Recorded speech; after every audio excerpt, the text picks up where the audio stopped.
And just let your awareness come in with your breath into your body, deep in. And let any tension, any thoughts just release with your exhale softly. And make space inside for your relaxation, for your being in the now.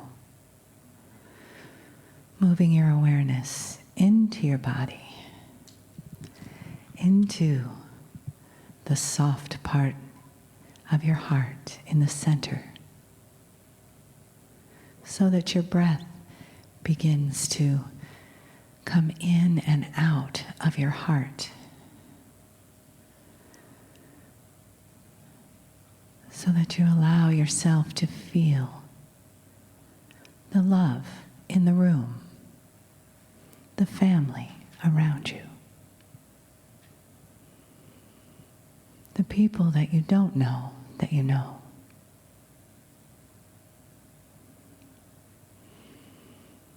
Letting yourself just be relaxed, receptive,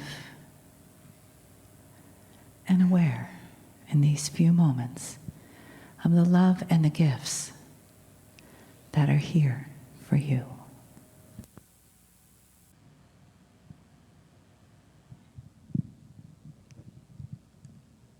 Greetings, dear ones. I'm Kryon of Magnetic Service.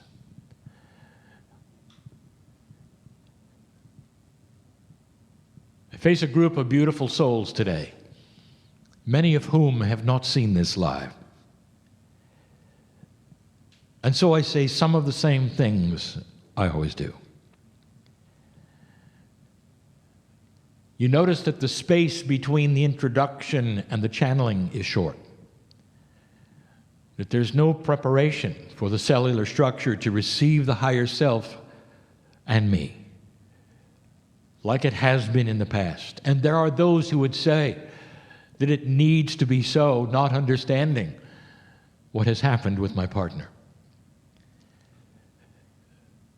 I'll say it yet again, a meld has taken place where there does not have to be a yin and a yang. One is human, one is spiritual. The meld is that spirit wants to be closer to your consciousness. The higher self wants to build a bridge to your innate. All of these things, so that you might carry around the ability to move into a state of awareness instantly and out again. In the past, your own cellular structure carried an energy, an old one, which was far lower than the potential is today.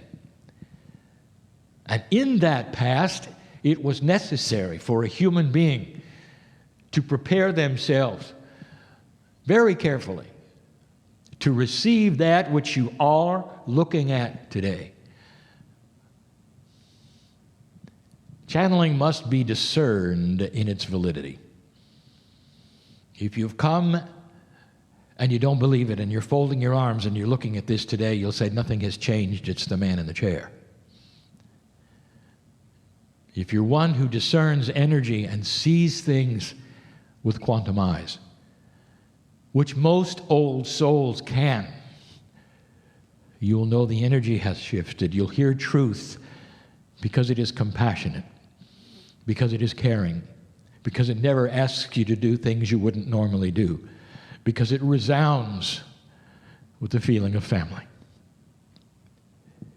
The truth is that your cellular structure is now so much more able to carry a higher vibration than ever before.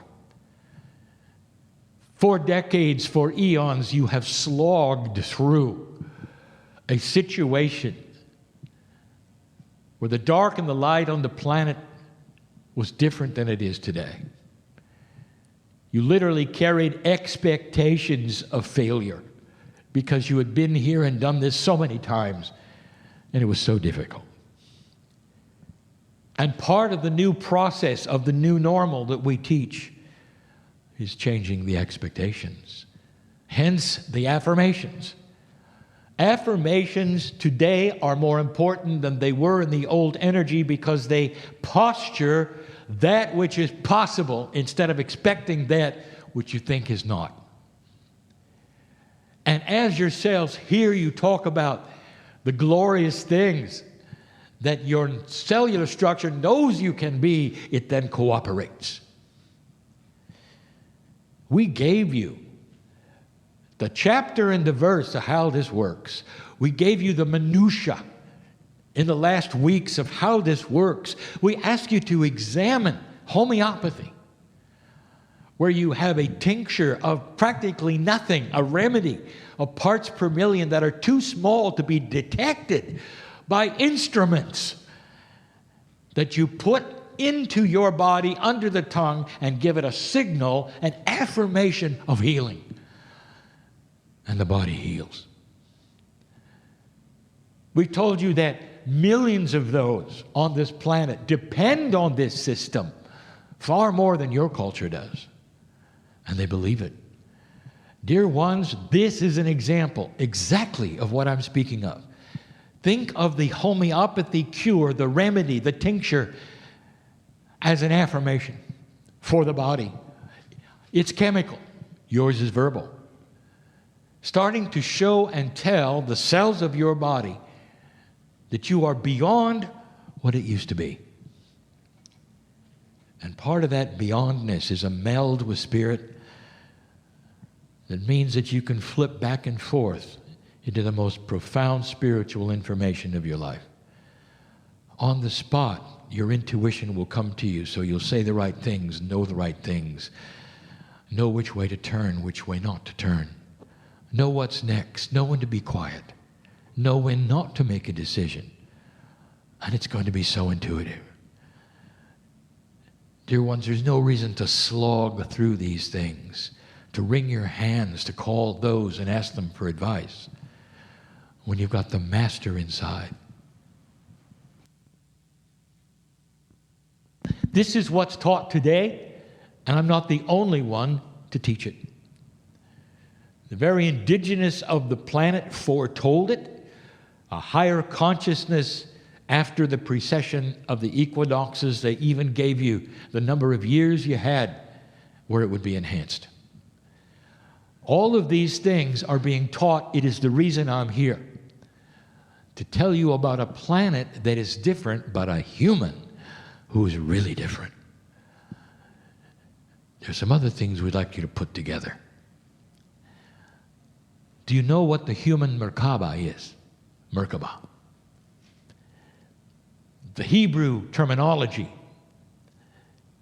which means to ride, derived from the ascension of Elijah. It is a description of an enormous field that is sacred and invisible around each of you, filled with information, beauty, energy. It has been studied in the patterning of it, the sacred geometry of it. Those who can see it and draw it know what it contains. It's 8 meters wide, 26 feet. And it means that each of you are sitting in the other's Merkaba.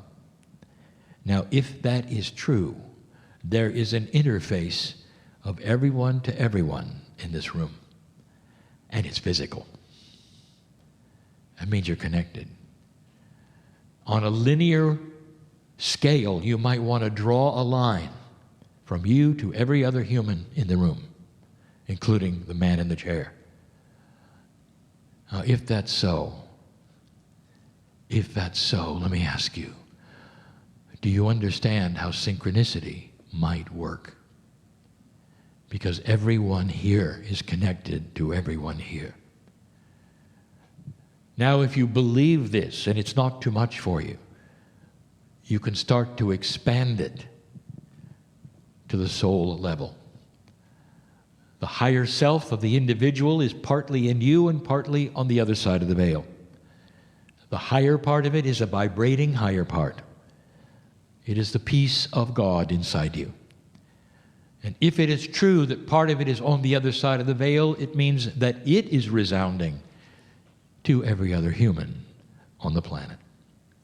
Suddenly, the lines that you draw between you in this room, you must now draw to every other person on the planet. When something beautiful happens, you can celebrate it across the entire planet. When a sorrowful thing happens, you have the empathy and you feel it on the other side of the planet. The empathy for both positive and negative things on this planet is starting to grow exponentially, and that is why there'll come a time when you'll never kill another human on purpose. That's why we say you'll have the end of war, which is an old energy perception that is only a survival mode for an ancient time. That happens because of the connection, and that happens because the connection is being enhanced. There are still those of very low energy on the planet, still in survival mode, still trying to get their way, who have no concept of this empathy. And it's the empathy that will eventually wipe out those who don't understand it or have it at all.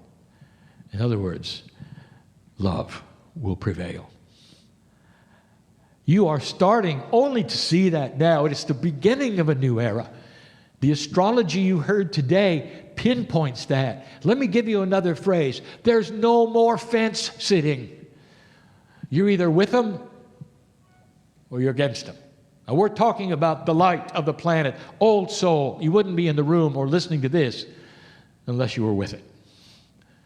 Understand that this army, if you want to call it that, of light, is growing also exponentially, and it doesn't necessarily those who believe in what you believe. We're talking about common sense. We're talking about decency. We're talking about love. And you don't have to be enlightened to know about love. That's what's happening. But your light on this planet right now is creating this. It's the engine for the rest of them. That's why you sit here. That's why you listen to these channels, because you can feel it. That's why perhaps you'll temper your words to be a little different than before, so as not to offend. To understand that whoever is standing in front of you, no matter what you disagree with or agree with, they are a creature just like you, with a soul that is made from love. You can talk to the ancients and say, how did they do it? They said, you look for God in everybody first. Your adversary comes at you, and the first thing you do is say, where is God inside? And it tempers what you say, how you say it. And I'll tell you something. No matter who it is who comes at you, will change because of it. Dear ones, this is the teaching past 2012. If you look hard enough, you'll find that teaching way before 2012. But nobody was listening like they are today. That's the difference. A planet whose ears, metaphorically, awareness metaphorically, are far, far greater than they ever were before. You see the things that are happening around the world and you cry for them. You feel for them. At the same time, it increases the compassion of the planet and understands what you don't want in the future ever. It sets resolves. It changes governments. It moves things like it's never moved before. The things that are happening in Turkey right now are literally caused from what happened in Turkey a little while back. People are deciding to get off the fence. They don't want it the way it used to be. They don't want the same old anymore. And the old souls of this planet, in their countenance and in their love, even as you sit there as an observer, you change reality. I'll close with this. The statement that I just made is extremely metaphysical. Even as the observer, you change reality. Now, at your leisure, go talk to a physicist about that statement and see if there's anything physical that that person will tell you and what they've discovered about the laws of quantum physics. The laws of quantum physics say the observer carries as much energy as the reality of it. Just by observing something, you can change it. Welcome to the way things work, dear human, because they're now approaching mastery where you're really going to have control of it. That's all for now. And so it is.